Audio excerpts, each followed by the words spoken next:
Hey guys, my name is Chelsea and welcome back to my channel. For today's video, I have some 5-star predictions.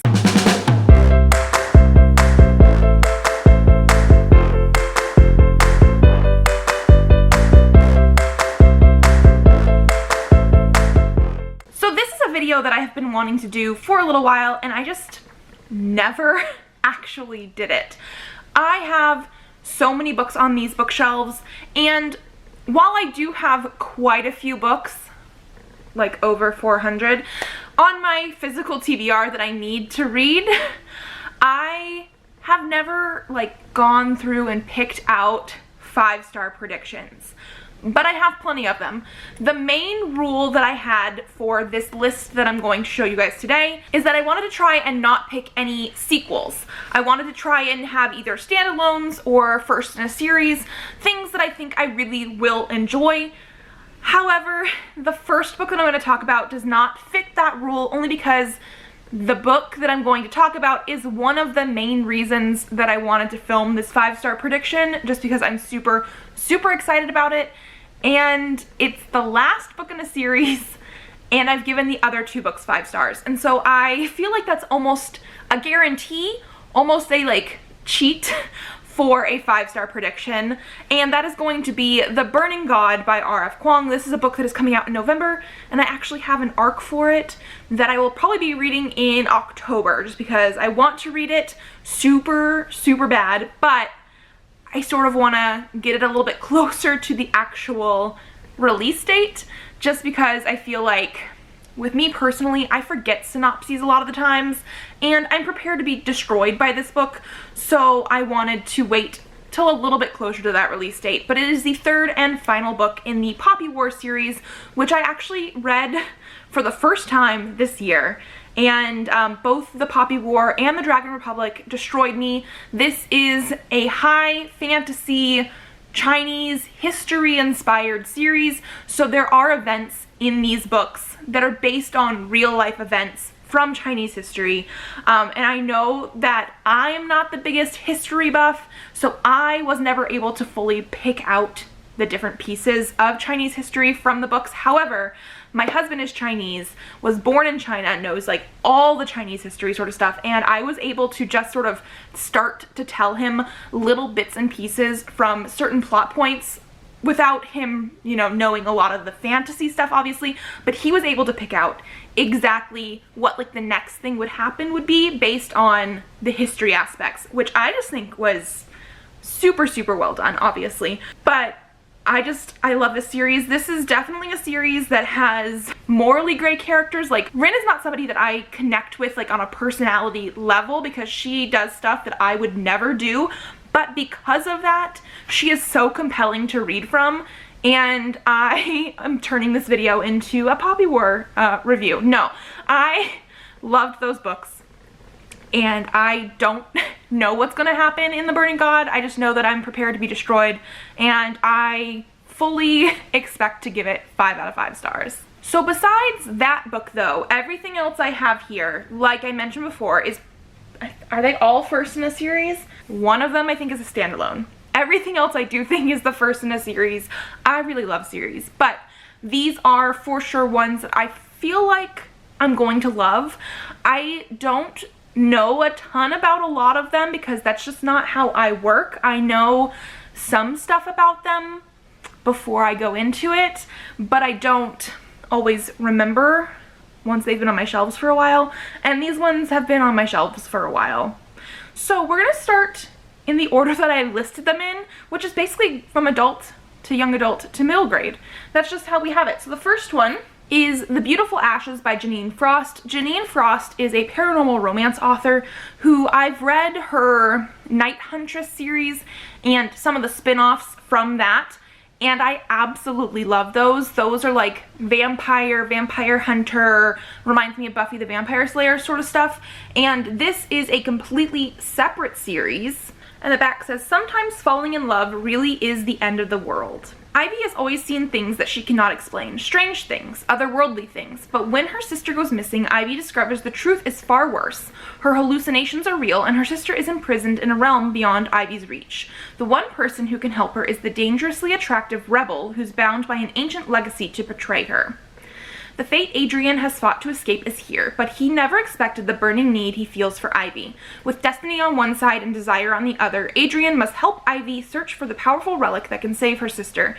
Yet he knows what Ivy doesn't, the truth about her own destiny, and a war that could destroy the world. Sooner or later, it will be Ivy on one side, Adrian on the other, and nothing but ashes in between.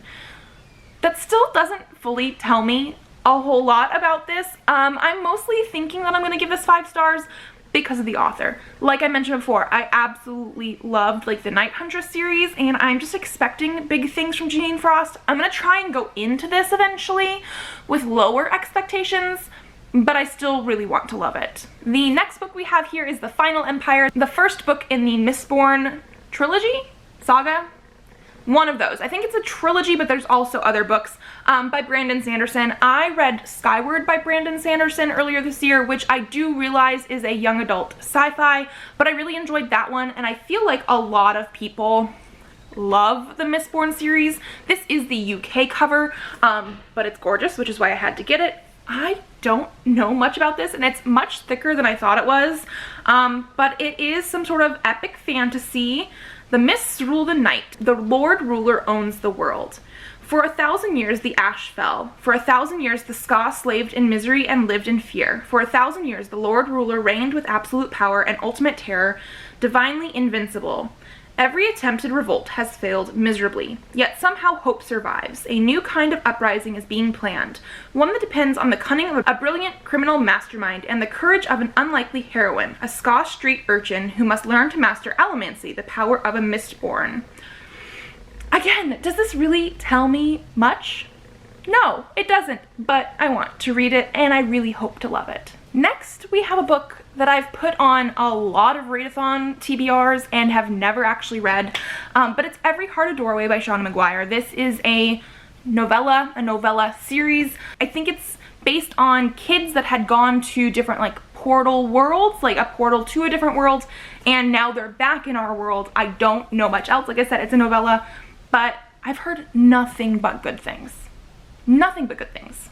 Then we also have Vicious by V.E. Schwab. I read A Darker Shade of Magic, the whole series, earlier this year. Absolutely fell in love with like the writing style and everything.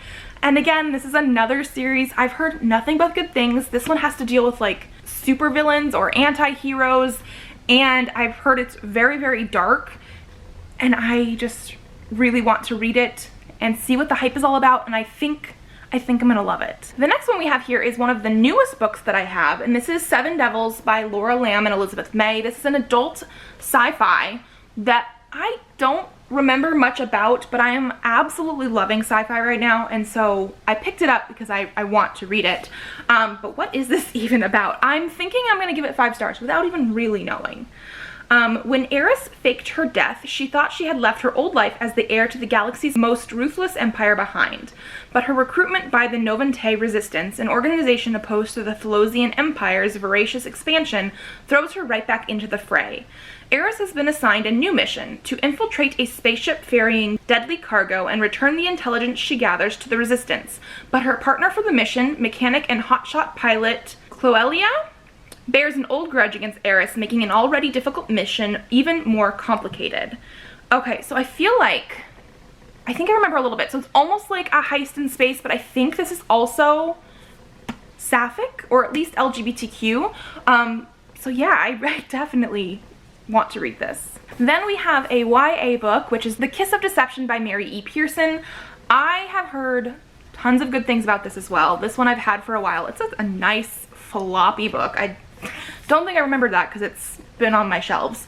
But basically what I remember about this is it is a YA fantasy where our like princess is betrothed to a prince or something like that, but she does not want to get married, runs away, and both the prince and an assassin go after her, and we get points of view, I believe, from all 3 of them. However, we are not aware of who the prince is and who the assassin is.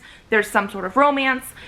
It sounds super intriguing to me, and that's one of the reasons I picked it up. Then we have the only standalone in this entire pile, and that's going to be Running with Lions by Julian Winters. This, I believe this one is specifically an indie published book. However, I know Julian Winters has been getting published more traditionally lately, but this is a YA contemporary sports LGBTQ type of story. I'm not the biggest person on sports, but somehow in books it sometimes just works. And so this one, I believe, deals with soccer. And yeah, I've just been really curious about it. I've owned this one for a while. And I think there's a romance in here. I don't want to say it's necessarily a sports romance if I'm not too sure how much romance is actually in here, but I do know it's LGBTQ, and I definitely want to read it. Then we have some middle grade. So we do have Keeper of the Lost Cities by Shannon Messenger. This is a book that is like one of Allie's, from Read by Allie's, favorite middle grade books, and it's something that has been on my radar for a while, and I just picked it up last month or the month before. I don't know much about it except for it is a middle grade fantasy. 12-year-old Sophie Foster has a secret. She is a telepath and has a unique ability to hear the thoughts of everyone around her, something that she's never known how to explain, and has made her an outcast even in her own family.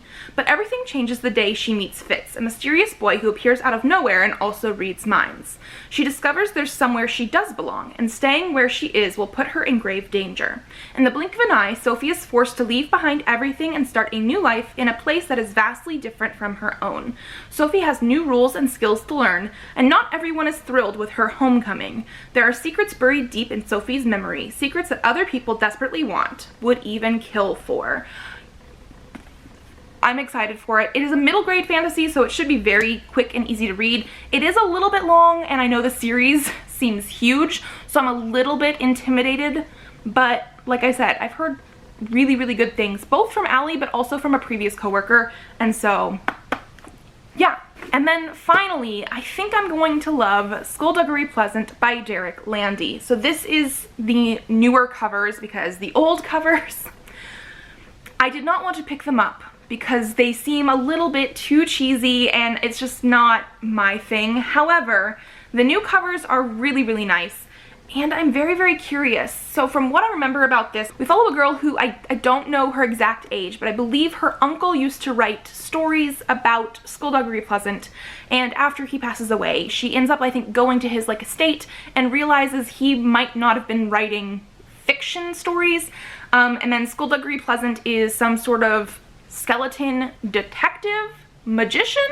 I don't fully know how to describe it or what he actually is because I haven't read it yet, but the whole idea sounds very intriguing, and I do believe this one takes place either in Ireland or Scotland. I'm not entirely sure because of the fact that it's been a while since I bought it, but I do know I bought it also because it wasn't set in America. And so those are the 10 5-star predictions I have for now. I am really, really hoping that all of these end up being amazing. I don't fully know when I'm going to read all of them. However, once I do get those down, I will check back in with you guys and we'll see how well I was able to actually predict what I thought of these books. If you guys have read any of these ones, let me know whether you liked them or not. If you liked this video, give it a thumbs up to let me know. Subscribe to this channel if you would like to see more videos. I do have videos up Mondays, Thursdays, and sometimes Saturdays, so I will see you then. Bye.